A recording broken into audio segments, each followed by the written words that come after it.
Sen Jeune Radio et TV est disponible maintenant à Tambacounda. voilà salaamaaleykum mbokku Tambacounda tey ñu nekk fii ci saalu bu délibération bu mairie Tambacounda ñëw fas yéene assister cérémonie de remise de badge bu Bintou Badji pour arbitre international de futsal ñoo ngi nii jàkkaarloog président Kara Youssouf Signaté moom Bintou ci boppam moo ngi nii taxaw ñu pare léegi jox ko badge bi président tey nga gis lu mel ni ban yëg-yëg nga ci am. xanaa sant yàlla bu baax a baax gërëm ko bu baax ndaxte lépp yàlla la donc Bintou tamit li sag la ci moom ndaxte mbégte CRA Tambacounda la mbégte benn toute population de Tambacounda ñun ñi nekk fii di njiit la Ligue de football de Tambacounda donc ensemble des membres de la CRA de Tambacounda donc ñoo ci bég ci choix bu fédération sénégalaise de football à travers direction nationale de l'arbitrage boole ci commission centrale des arbitres jël seen choix porté ko ci benn doomu Tambacounda muy jigéen def ko arbitre international mu doon benn arbitre international bu jigéen ci foot spécifique ci Sénégal mbégte la. tey Kara gis nomination bi ci Bintou bëggoon nañ xam rek naka ngeen ko gunge ci parcours am. waaw Bintou dafa suivre parcours normal ndaxte arbitrage da ngay commencer nekk élève district ligue ba arbitre fédéral voie boobu la topp mais en même temps boole ci gëm boppam ñeme sport ñeme jàng tamit donc am ci fulla ak fayda donc ñun daal en tant que structure suñu wargar mooy encadrer ko créer les conditions ba au moins yàlla sutural ko mu am ndam. président bëgg nañ xam yan stratégie ngeen di teg pour vraiment promouvoir jigéen yi seen arbitrage. waaw xam nga volonté bi d'abord ci jigéen ji lay jógee donc bu ñëwee boole ci ñun suñu mission suñu politique bu ñu teg pour former arbitres yi ak persévérer nekk parmi les meilleurs CRA du Sénégal donc ku ànd ci idéal boobu rek daanaka da nga ciy bokk. bu ci yàlla àndee tamit donc nga mën ci am ay distinction comme arbitre international bu ñu gis nii léegi Bintou balaa Bintou amoon na Fadouma Dia am Maymouna Damfara tey Bintou la pourquoi pas ñeneen ñu fi des tamit loolu la ñuy ñaan yàlla te yàlla mun na ko. amiin président tey lan mooy seen défi majeur pour arbitrage bi. waaw défi majeur mooy Bintou mu yàgg ci liste bi ndaxte chaque année dañuy renouveler ay liste donc chaque année day daw day assister ay séminaire mun na voyager def ay match ay compétition donc ñun daal suñuy li ñu ñaan yàlla mooy mu yàgg ci liste bi am benn carrière sportive bu saine boo xamante ne au moins dina ko amal njëriñ amal ay waajuram njëriñ amal CRA bi tamit njëriñ amal région Tambacounda njëriñ amal Sénégal yëpp njëriñ ba yeneen Bintou tamit mun ci topp. merci beaucoup sa dernier compte kaddu ci corps arbitral bi en général. waaw di invité ñëpp rek mooy solidarité bi fi ne déggoo bi fi ne ñun ñëpp bokk pas-pas bokk yiite donc ñu renforcer ko davantage ndaxte li ñu am ci foot spécifique bi nii ñu mun ko amaat ci foot naturel bi foot à 11 mun ko am ci beach soccer donc buñ ci boolee fulla ak fayda bu ñu commencé nii donc am nañ yaakaar ni dina sotti. incha allah merci. voilà kooku nekkoon Youssouf Signaté ñi daal di taataan ay xalaatam par rapport ak tey cérémonie bi ni mu demee ma ñëw ci Bintou tey nga gis say xarit say naataango arbitral nga gis sa yaay mu ñëw famille bi presque daanaka ñëpp a ngi fi ñi ñëw fekkee sa cérémonie bi tey ban impression nga am. salaamaaleykum wa rahmatullah maa ngi leen di nuyu di leen ziar contentement bu rëy laa ci am parce que yombut mën naa ne tout début est difficile waaye maa ngi ñaan yàlla daal nu mu defee mu yomb ni sama tour nekk ci liste bi yàlla na ma yàlla suturaal ma yàgg ci incha allah def ci ay ati at li nga xamante ne mbébét ak bi nga xamante ne ñu ngi ko yaakaar ci man yàlla bu yaakaar tas incha allah contentement bu bëri laa ci am daal macha allah. merci beaucoup Bintou est-ce que rek mun nga ñu wax tuuti ci jaar-jaar bi ndax xam nañ ni Bintou jógewul ci kaw rek daanu si suuf nekk tey nomination buñ la defal am na jaar-jaar bi nga jot a def am na fi nga jaar est-ce que mun nga ñu raconter tuuti rek Bintou jaar-jaaram. Bintou daal 2021 la dugg ci arbitrage tombeek examen district nekkoon élève arbitre def examen district yàlla taxawuma ma romb si jàmm ma defaat examen ligue ma jàllaat ci encore.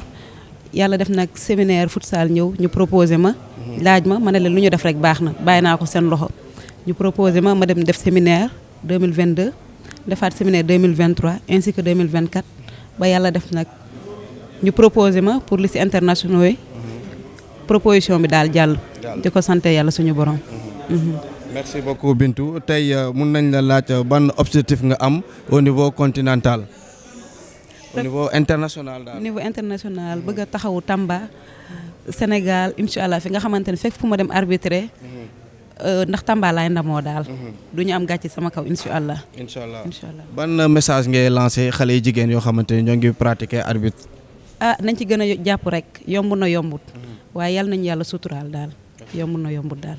merci beaucoup looloo nekkoon kaddu Bintou yi ñu koy féliciter encore une fois di ko ñaanal lu bare ay nomination yu bare dans l'avenir incha allahu rabi donc ñu dem ci le président de la ligue régionale de football de Tambacounda monsieur Madou Guindo voilà donc ñu dalal ko moom aussi ndax mbir mi soxla nañ ko ci et soxla nañ aussi mu waxtaan ak ñun par rapport ak jàppale yi mu war a mën a jàppale Kara bu Tamba ndax lu ñuy gis ni c'est toujours la jeunesse Tambacounda ñoo xamante ni ñoom ñoo ci nekk vraiment da ci am ay nomination yu doy waar monsieur le président tey nga ñëw fekkee cérémonie bu mel nii doomu Tamba yi wax dëgg yàlla ñu bokk ci ñu ñuy tànn vraiment pour que ñuy représenter la région de Tambacounda tey ban mbégte nga am ci mbis bi.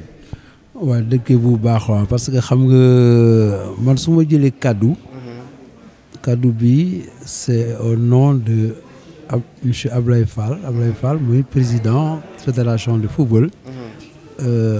su fekkee dafa am benn doomu Adama bu kontaan def naa si moom lay commencer. lu tax ma wax loolu. lettre bu mu envoyé lettre de félicitations et d'encouragement. bu mu envoyé à Bintou dafay non seulement dafay honorer dafay jox courage dafay accompagner Bintou mais à travers Bintou c'est la CRA de Tambacounda à travers la CRA la Ligue régionale de Tamba et la région même mais je peux dire tous les sportifs de Tamba donc le président Ablaye Fall comme lu ma ko xamee man bu ma ko xamee on a fait un bon séjour au Maroc. Ça m'a permis de connaître l'homme. Tout ça dans ses discours. Moi et moi, ses ambitions, c'est aider justement le football sénégalais. Madame Sikanam. Yalla mu koy dimbalé parce que je peux dire que wërsëgam ak ñu ni yëpp ñu ngi si yoon bu baax ndax ku def 6 mois nga def 6 mois nga gagné ay trophées. dem ba trophée boo xam ne trophée continental nga xam ne mbir yàlla la te ñun dañu ànd ak moom pour que ñu réaliser yeneen trophée et damay féliciter la Ligue de Tamba la CRA de Tamba par son président Youssouf qui est vraiment très ambitieux qui est en train de faire du bon travail parce que lu tax loolu dafa jël tànku anciens yi su may fàttalu ñoom Zin ñoom Ndiaye Bala ñu xam ne ñu ngeen fii ñu xam ne ils se sont battus pour la CRA ba dem nekk seen génération donc man personnellement yàlla def man maa nekk président de ligue donc je peux dire ici que la CRA a besoin d'aide a besoin d'accompagnement comme toutes les autres disciplines mais comme gars yi dañ ko tàmm wax ku def lu rëy nga am lu rëy je peux garantir que le président de la fédération Ablaye Fall il a dit devant tout le monde sa priorité c'est le football sénégalais mais son souhait c'est qu'on revienne à la base c'est justement les régions de Tamba de Kédougou de Sédhiou etc. pour que ñooñu au niveau local ñu pousser leen pour rattraper le retard te loolu moom depuis qu'il est élu président de la fédération si tànk boobu la nekk la preuve ñu ngi koy gërëm parce que temps yi joxe na subvention ligue yi te soo joxee subvention ligue yi man sama en tant que président de ligue j'ai dit à mes collaborateurs que ñun cette année pendant le mandat qui est un mandat olympique, moi, 4 ans. Pendant tous ces 4 ans-là, notre mission, notre ambition, c'est d'aller vers la bonne gouvernance, la transparence.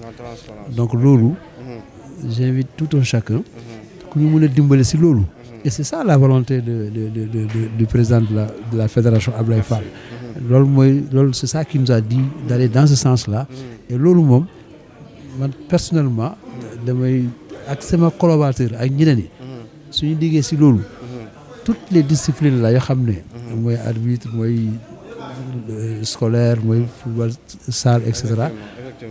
Même si on n'a pas les moyens de notre politique, mais dañuy jëm aller vers les priorités. Les priorités moom pour moi je donne la priorité à Kara parce que c'est une commission qui est en train de bien travailler et qui a tiré le football de Tambacounda à ce niveau international à travers, n'est-ce pas, à travers Bintou. Et il faut souhaiter que moi, il y ait un Bintou.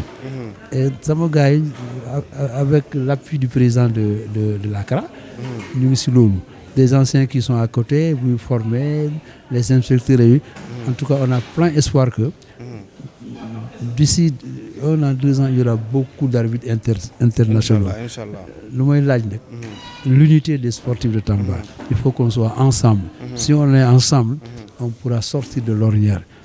Vraiment. Et puis, lui aussi, il y a la presse. Parce que sans la communication, comme je l'ai dit, ça va créer. C'est difficile de travailler. Et vous êtes sur le bon chemin.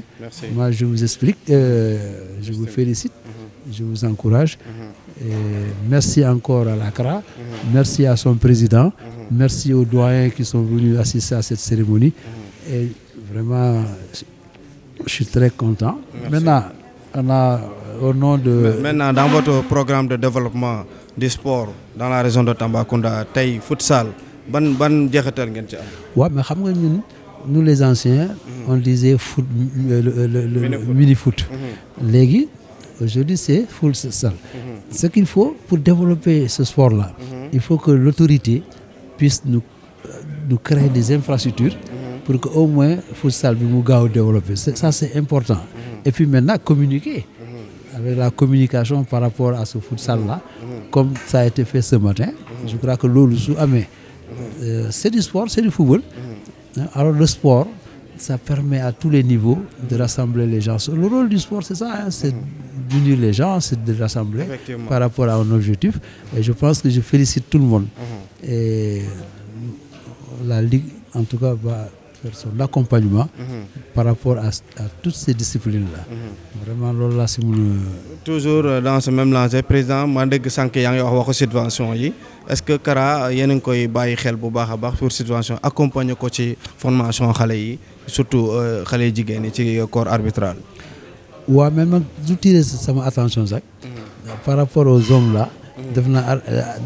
Sous le contrôle du président de la CRA, nous sommes à un niveau c'est satisfaisant.